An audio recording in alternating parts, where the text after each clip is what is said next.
large cities seem to be feeling this the most. CNN chief climate correspondent Bill Weir is with us now to share his newest reporting. Boy, it's been hot. Feeling it? Yeah. What have you found nationally? It's really interesting. Everybody feels things are getting hotter, anecdotally, but we did the data. Looked at the 50 biggest cities in the United States, added up all the days 95 degrees or hotter. 95 degrees Fahrenheit. We know those are the days. Usually you think, well, that's when summer starts, the first really hot day of the year.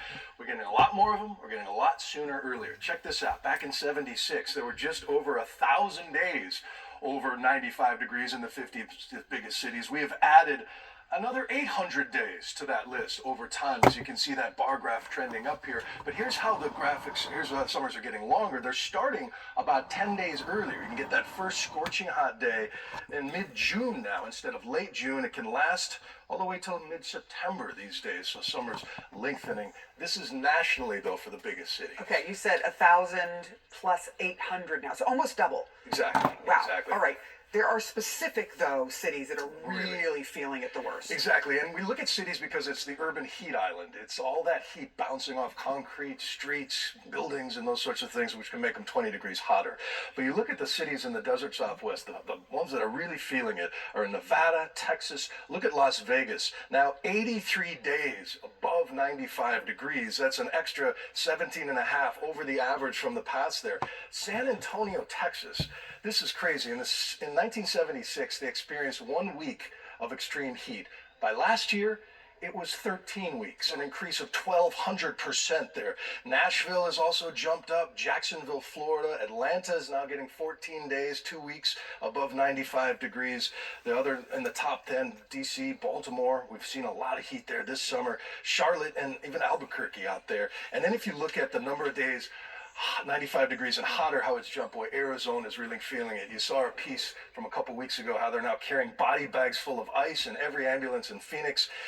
Mesa is up there. Tucson has exploded, but that line from San Antonio, talk about heat adaptation. When you're not used to 13 weeks over 95 degrees, you just build a city and a society differently. So lessons for managers everywhere that this is here. You know, we say, oh, it's summer, it's hot, but this is scorching. This is dangerous heat. I think anything over like 85 is your body can just not handle if you're outside for too long of a period. And anything over 103 or so, your brain is literally cooking. Your organs are failing. So the most vulnerable folks, the old, the young, the unhoused, folks struggling with addiction, these are the folks who are dying as a result of this heat. Yeah, it's really disturbing. Bill Weir, thank you so much. I appreciate it. Okay. So, vocal critic of Vladimir Putin and survivor of 2 assassination attempts, Vladimir Kara-Murza. All right, let's go to another segment that they was talking about the same thing.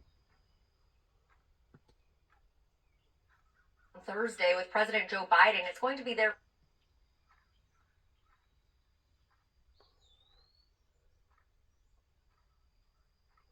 This will be for all the deniers out there that's still saying that the planet is not warming up.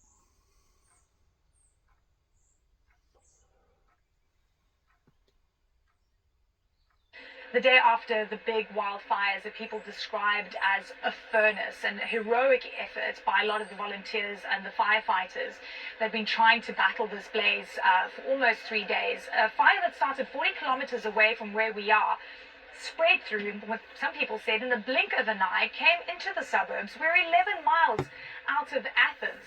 It's really so very close. And people asking, how did this happen? You know, is it just the wind? Could the government have done more? There are so many unanswered questions, and seeing and hearing some of the pain today has been extremely difficult. And a lot of government officials are walking around to see what they're going to do in terms of assisting a lot of the communities that have been impacted, Christina. And it's not just about climate change. It is also about how much forestry has been burnt in Greece since 2021 that is exacerbating these heat waves that are hitting the country annually.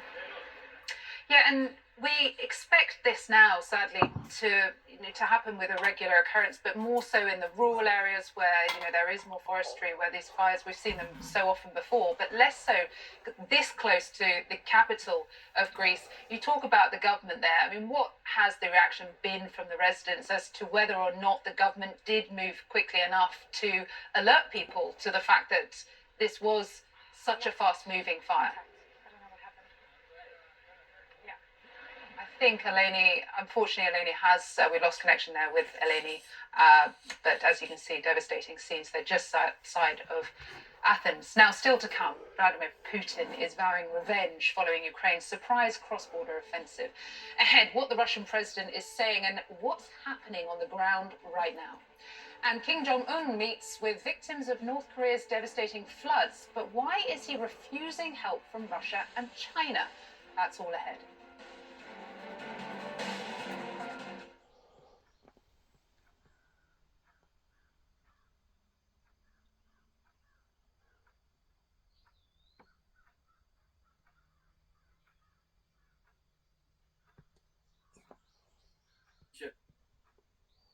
Back up, back up, back up. And meet the right person to tell I was over 40 years old. So I could very well be one of those childless women. And I found the comment insensitive and narrow-minded. This is near Cardi's summer home on Maryland's Eastern Shore. She says the conversations back home among her Philly suburban mom friends are crystal clear.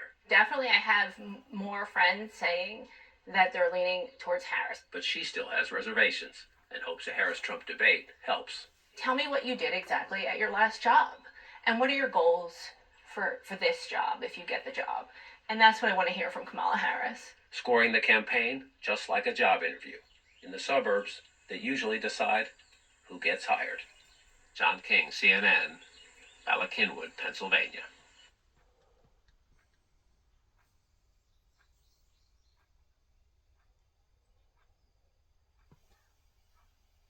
Scorching temperature.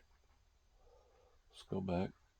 Let's see if he phrases himself any different. Yep, he's going to have some different graph here. America's big city.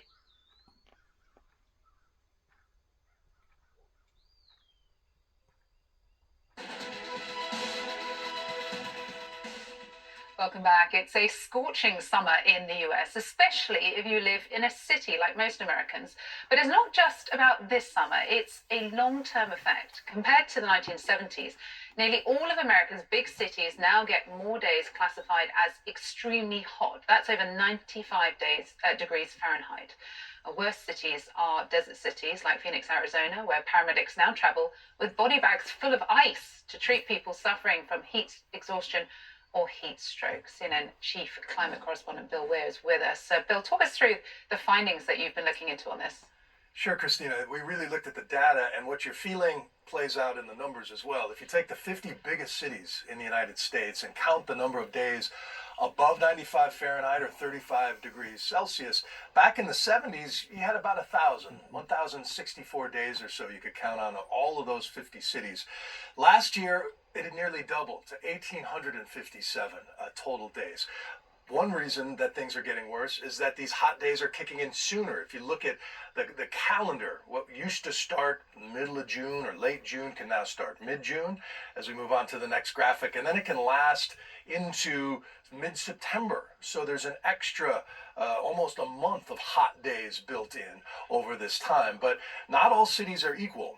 And the cities that are in Texas and Arizona are really the ones suffering the most. Las Vegas, 83 days above 95 degrees, and that is a big jump over what it was even a generation or two ago. San Antonio has had the biggest leap. They had a week worth of 95-degree temperatures back in the 70s. It was 13 weeks last year, a jump of over 1,200%. Nashville is getting hotter. Atlanta in the south. So let me ask a question.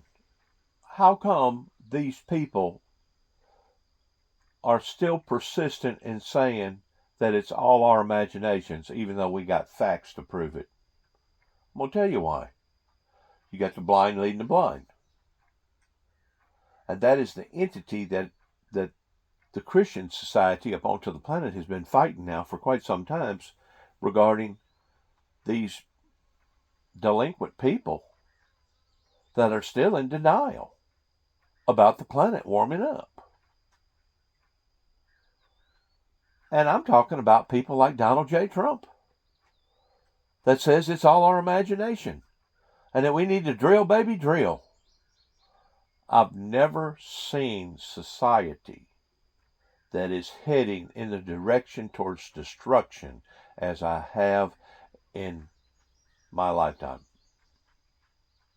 And if that's the trajectory that the world wants to go off into, then there's really nothing else that I can do other than to do like I'm doing now towards making videos and commenting on these serious subject matters, and basically hunkering down at 291 Thompson Road, Sharon, Tennessee, zip code 38255, and wait for the inedible. And wait for the inedible. Because this is what society, the trajectory of society, has chosen to do. As the old saying goes, you can lead a horse to the water trough, but you can't make him drink. So this disaster that is now plaguing the planet needs to be blamed on the deniers that was originally going back into like 30, 40 years ago, that now the majority of those people are probably already dead because they was just so persistent in not going to change their concept about the planet Earth. It almost makes me think back to where whenever people originally thought that the planet Earth was square, and that once a ship got out of range and you could no longer see it no more, that the ship fell off the ocean and people died. Or people believing at one time that the moon was actually made out of cheese. You know, whenever you're dealing with the masses pertaining to a society or societies, whenever it comes to them being bamboozled or deceived pertaining to the great deceiver that has done this, man, has he ever put forth his footprint upon this planet Earth pertaining to the Luciferian Lucifer. Atlanta in the south, Baltimore and Washington on the east coast having a scorching 2024 as well. And then when you look at the next graphic, really the three hottest cities in the country that are really having to adapt the fastest are all in Arizona: Phoenix, Mesa, and Tucson. 158 days in Phoenix in the super scorching. Been to all three of them. And you'll hear another lie of people saying, well, it's dry heat, it don't have no humidity in it. Well, it may be dry heat. It may not have the type of humidity like they have on this side of the Mississippi River. But I tell you what, heat is heat. And whenever it gets hot enough that it can cause your windshield to basically burst out of your automobile, or you can literally take an egg and fry on the pavement, or people's passing out and not being able to breathe properly, and people dying. I don't care what you call it. You can call it dry heat, you can call it moist heat, you can call it whatever kind of heat. Heat is heat. This is the trajectory that the world is on. And even Al Gore, back around 2000, whenever he run against the Bush administration, tried desperately to tell people about these things, and the people in the great state of Tennessee, the elderly, the baby boomers, laughed at him.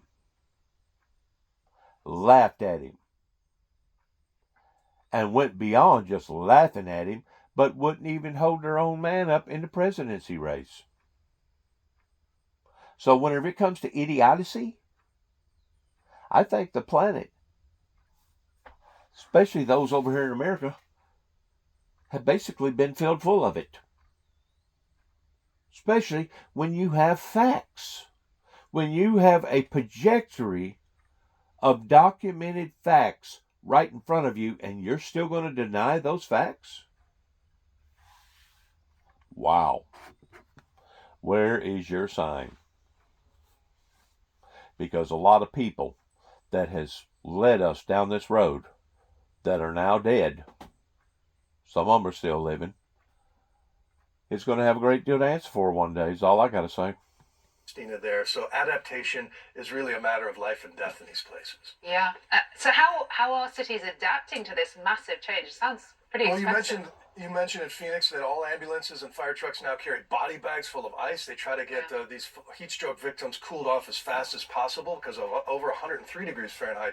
Your brain is literally cooking. Your organs are failing. So they're adapting in terms of first response and construction, building taller buildings closer to the street, creating canyons of shade. There's plans to plant thousands of trees across a lot of these cities as part of the Inflation Reduction Act.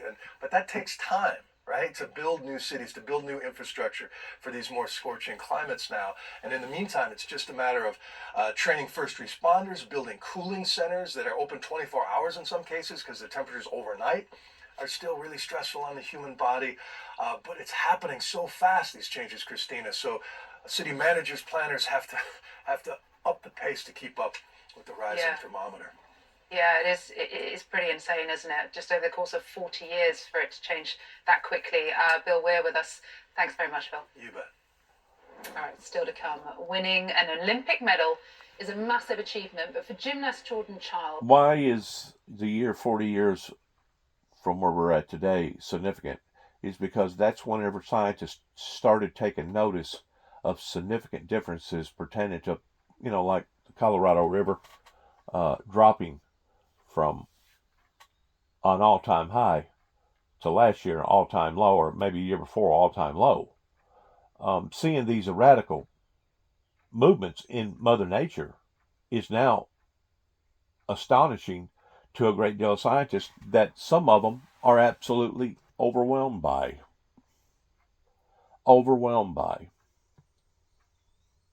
They actually did the appeal in 47 seconds. So we'll wait and see what the Swiss court has to say about all this.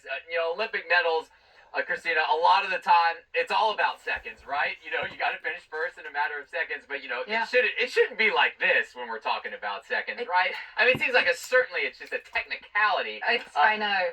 The technicality around this is blowing my mind. And also, honestly, my feeling towards the athletes, because I heard that Jordan Charles is taking a break from social media. I don't blame her.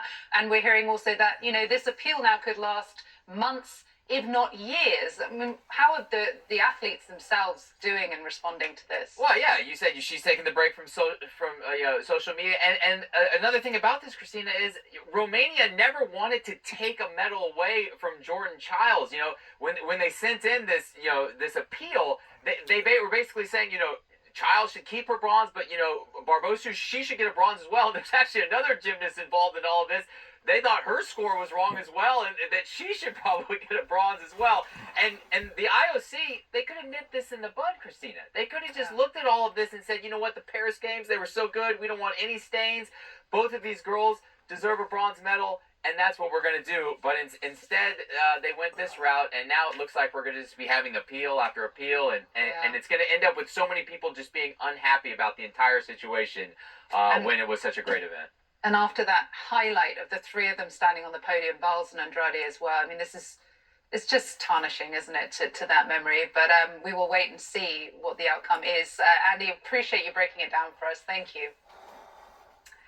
Now, archaeologists in the ancient city of Pompeii in Italy have unearthed the skeletal remains of a man and a woman buried in the volcanic eruption almost 2,000 years ago. The woman's remains were found on a bed in a small villa surrounded by gold, silver, and bronze coins. The man was laying at the foot of the bed. The once thriving city near Naples was buried by volcanic ash when Mount Vesuvius erupted in the year 79 AD. And a Bosnian businessman has taken one of Vincent van Gogh's most famous paintings and turned it into a nature park. Van Gogh's The Starry Night can now be seen amid the green hills and meadows near the town of Visoko.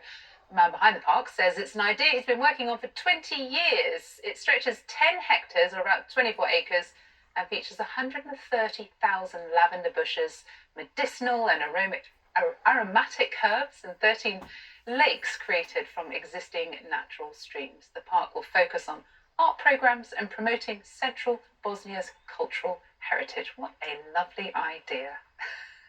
And that is it for our edition of CNN Newsroom. I'm Christina McFarlane. Starry, starry night.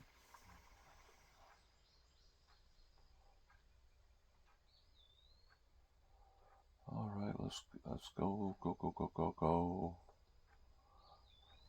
Badly.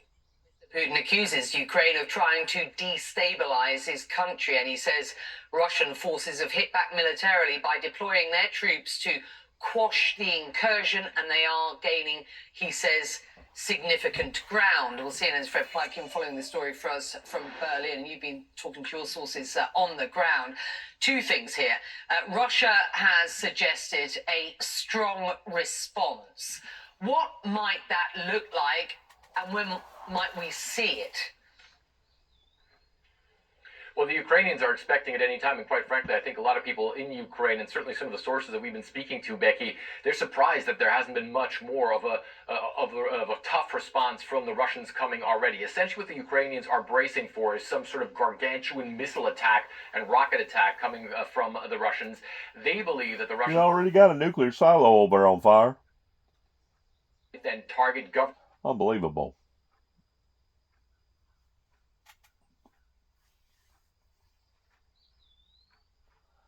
Humanity's going to keep on till something big's going to happen. And whenever it does, woe be unto the people that could have stopped it that didn't. Talks will impact Iran's threat of retaliation against it. And this right here may very well be the beginning of the end that she's talking about right to here. respond to the assassination of this man, the Hamas political leader, last month in Tehran. It remains unclear how the looming talks will impact Iran's actions. Well, after initially expressing hesitancy, a source tells CNN, Hamas will send a delegation to the talks mediated by Egypt and Qatar. Israel, meantime, is making preparations for potential attacks by both Iran and its proxy in Lebanon, Hezbollah. Jeremy Diamond connecting us from Haifa in northern Israel. Looming ceasefire talks. We don't know exactly where. Could be Qatar, could be Egypt. We are hearing from sources that Hamas will attend, at least. These talks are scheduled, of course, for Thursday. It is Tuesday today. The big question is whether or not those talks will impact Iran's threat of retaliation against Israel for the assassination, of course, in Tehran of Ismail Haniyeh. Are things becoming any clearer at this point, Jeremy?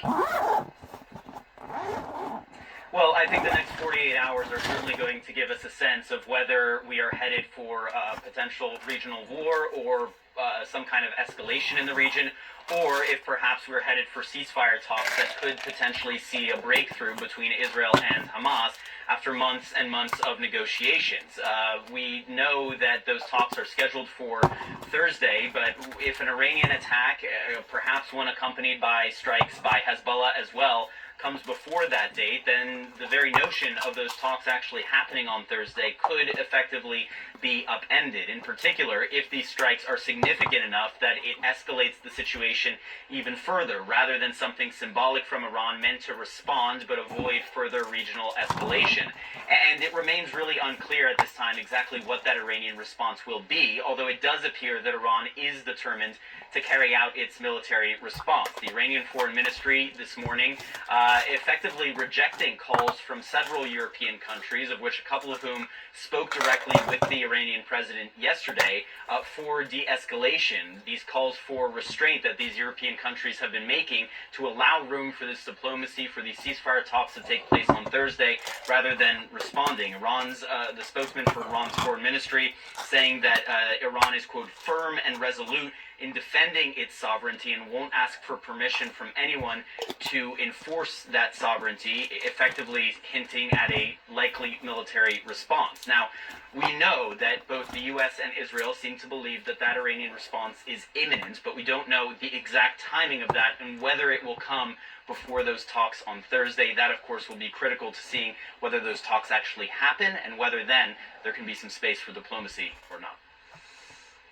Meantime, we have seen Ben-Gvir, who is a right-wing minister in Benjamin Netanyahu's government, in Jerusalem today. Just explain we're looking at the pictures now. Where was he, and why is this significant? Well, today is the Jewish holiday of Tisha B'Av. It is a day of mourning, and it is also one that commemorates the destruction of the first and second holy temples in Jerusalem. And that is where the site of the Al-Aqsa Mosque compound is, also known as the Temple Mount, actually stands. But for decades now, there has been a status quo agreement there to allow Muslims to go and pray there and to ban non-Muslims from praying at that site. But today, the National Security Minister, Itamar Ben-Gvir, went to this site, accompanied by at least 2,000 Jews, some of whom appear to be praying at that site, and saying that the policy is to, quote, allow prayer according to Itamar Ben-Gvir. Now, that obviously marks a significant breach of that status quo agreement. It was one that was met with swift condemnation, not only by the Palestinian Authority, but also by the Jordanian government, which is involved in maintaining that status quo at the Al-Aqsa Mosque compound, and also by the Israeli Prime Minister's office. The Israeli Prime Minister's office saying that the policy at the Temple Mount, quote, has not changed. It will remain what it has been for years now, and arguing that Ben-Gvir's visit was a, quote, deviation from the status quo. There's no question that Itamar Ben-Gvir, who has made similar visits to this site in the past, knows exactly what he's doing, knows exactly how provocative a visit like this could be, and that is obviously how it is being viewed in a region that is already very, very tense. Becky? Absolutely.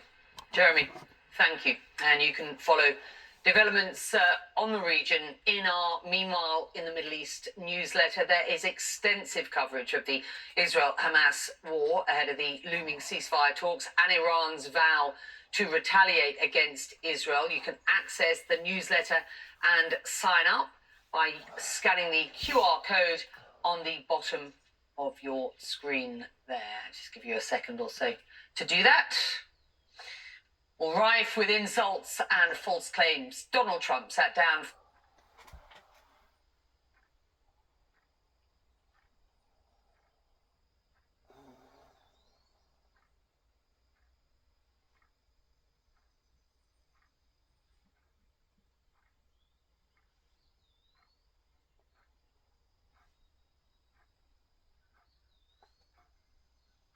Here today in a town.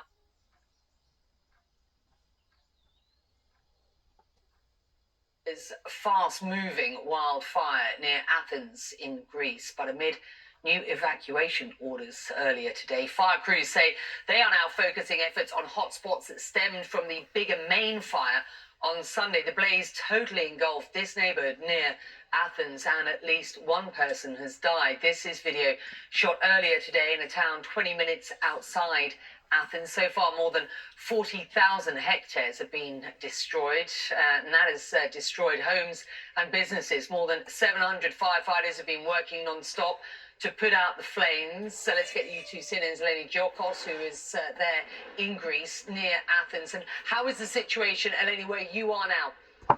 Yeah. Look, it's a mixed picture. This is basically what we're seeing in terms of the aftermath of these raging wildfires that ripped through various parts of southeastern Attica, which is around 11 miles from the city center. We've got a tri-truck here behind us, and this is what they're doing. I mean, we're seeing so many of these trucks trying to put out what's left of some of the fires. This home in particular is still, there's a fire inside there. They've been here all morning trying to put that out. We spoke to the residents there. They're too devastated to even speak to us about what they're going through, and they tell me that they're going to be put up somewhere for 2 nights, and then they're going to be left to their own devices. They have nowhere else to go. We've seen, I've actually lost count of how many burnt cars I've seen. I mean, completely devastated. You can see the state of the wheels, Becky. Nothing left. Anything I touch is completely blackened. It's blackened my hands.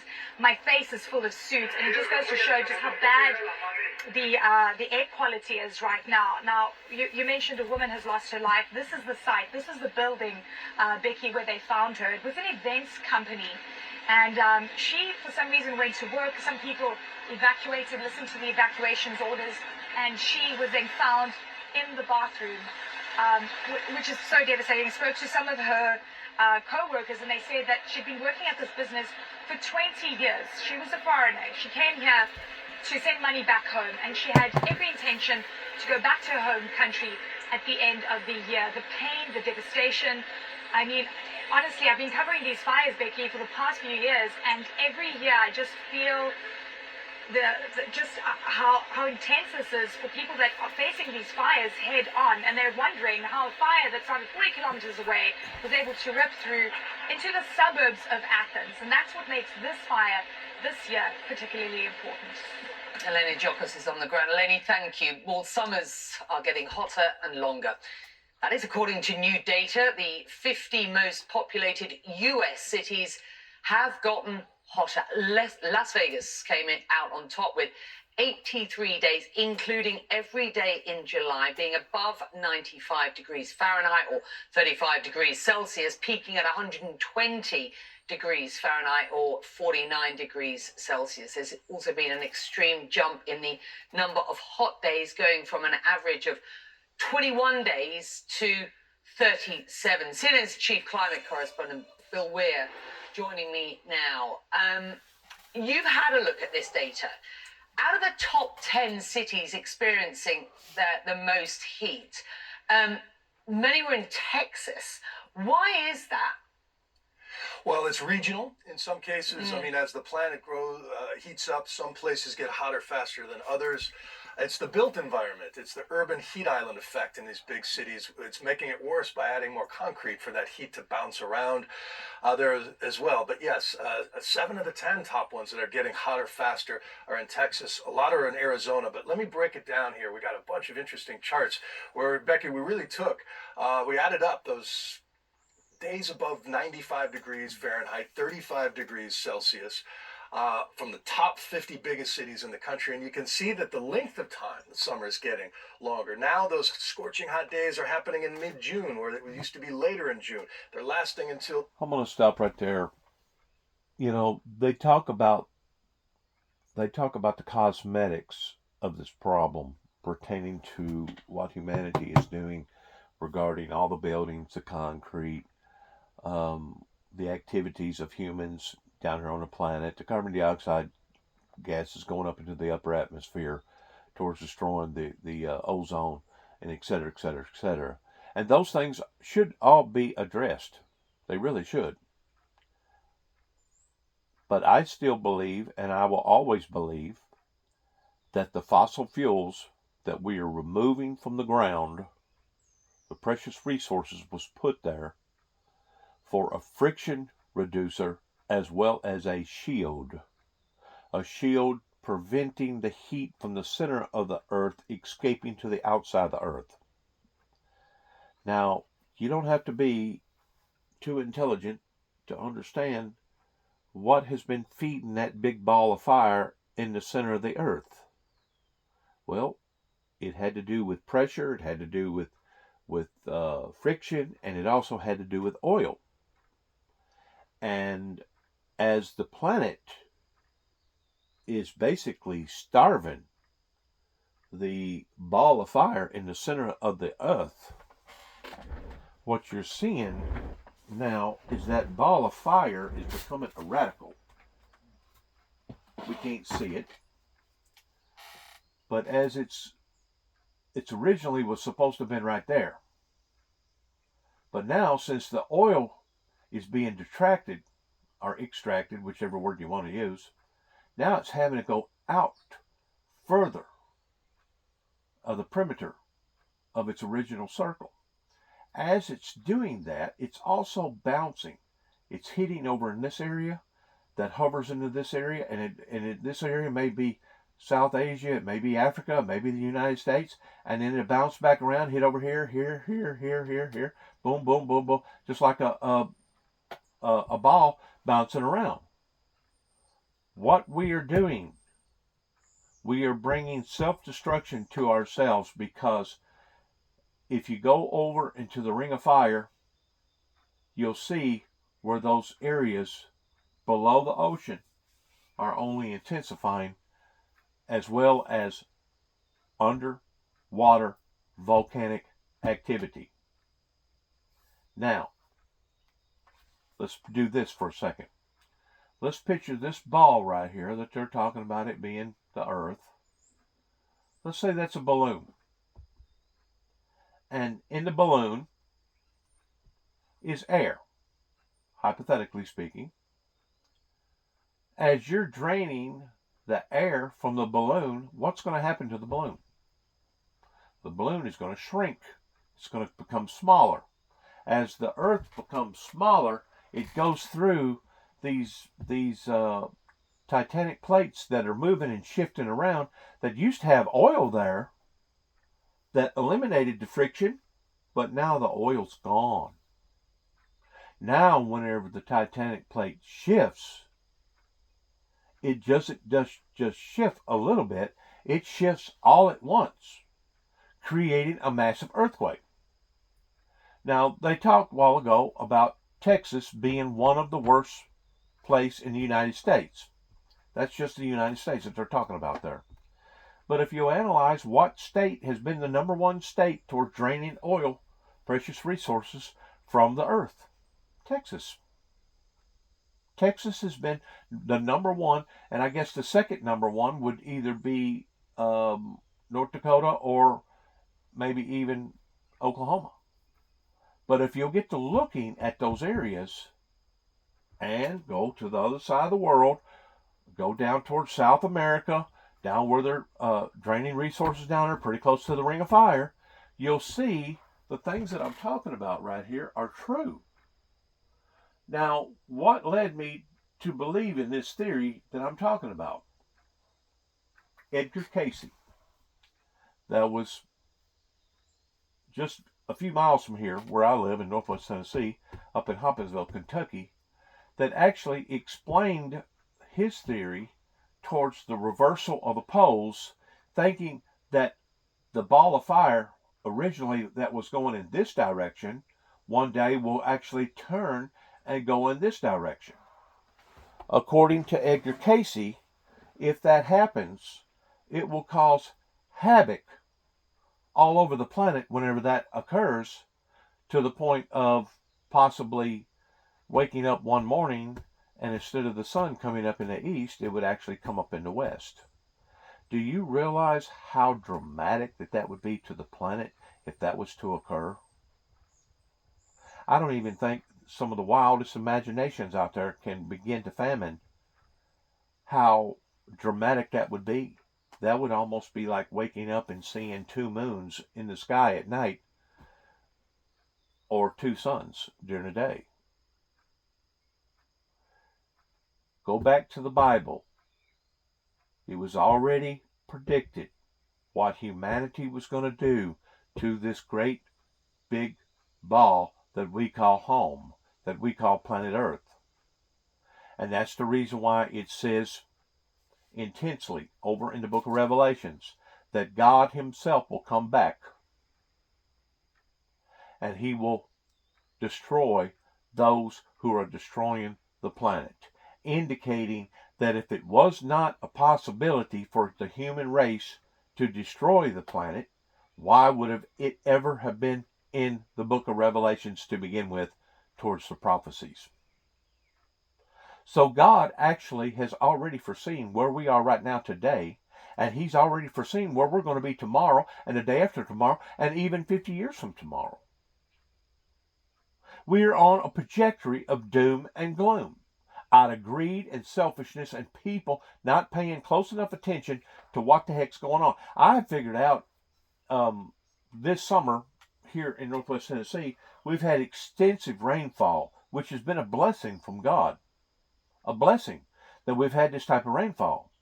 But I've also noticed that whenever the rainfall stops, it doesn't take but just a week, maybe a week and a half, and all of a sudden now everything's dry. Oh, we need a rain. We need a rain.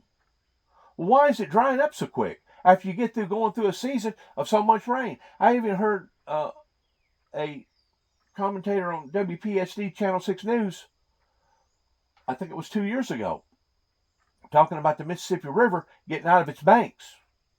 And then boom, bam, all of a sudden, the Mississippi River was breaking all-time lows. How can it go that quickly from one extreme to another? And that's what we're seeing all over the planet.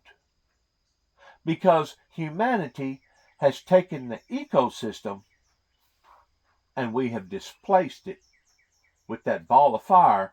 Now, instead of it being, let's say from that point to that point, that ball of fire originally was in the center of the earth, which I'm just, keep in mind, this is just an ideal, a theory.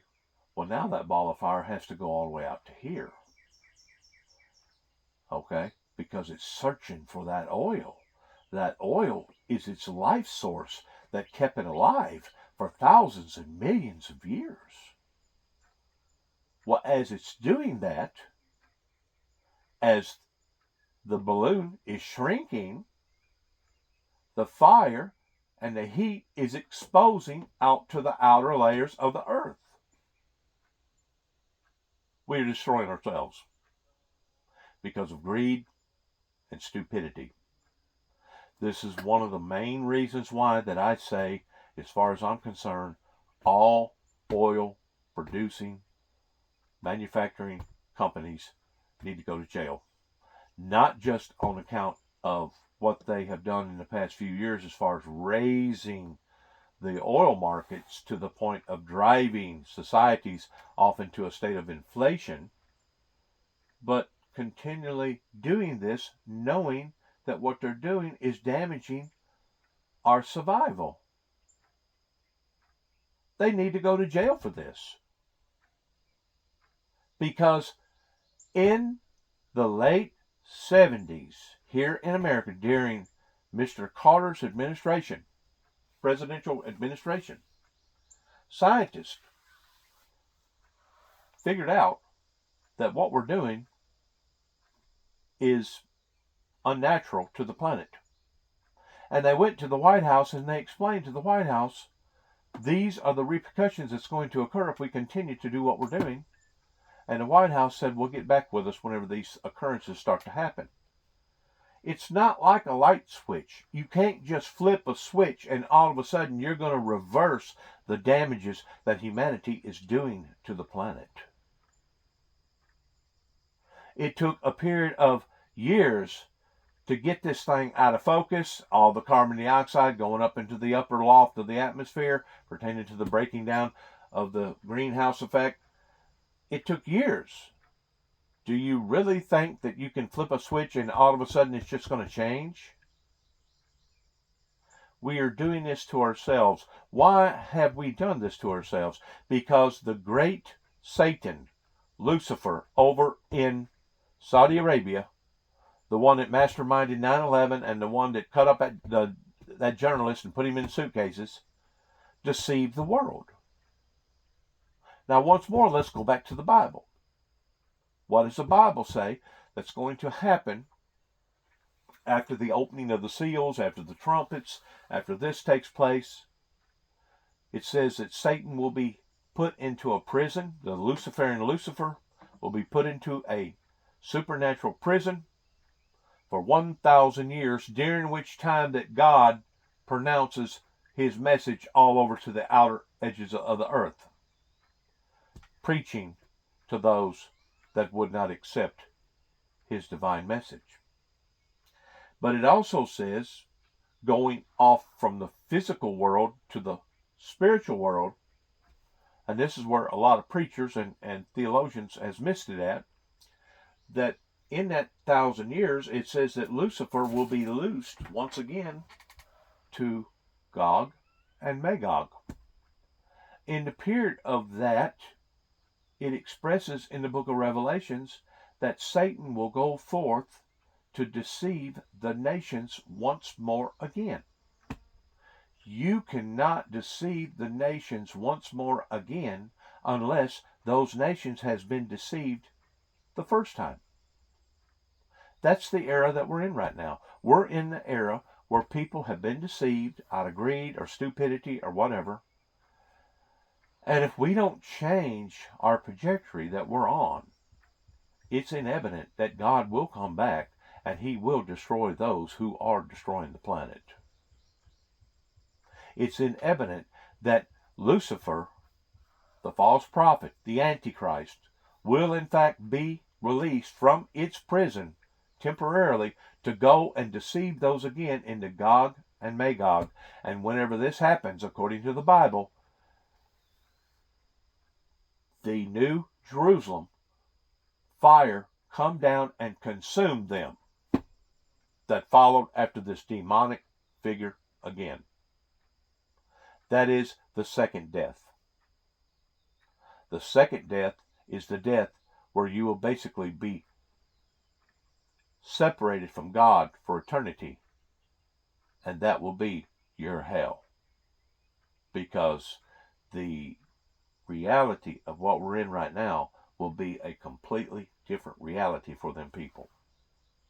And of course, Lucifer, the Antichrist, the false prophet, he will be thrown into a lake of fire to where he won't never die, and he will burn and burn and burn and burn forever and a day,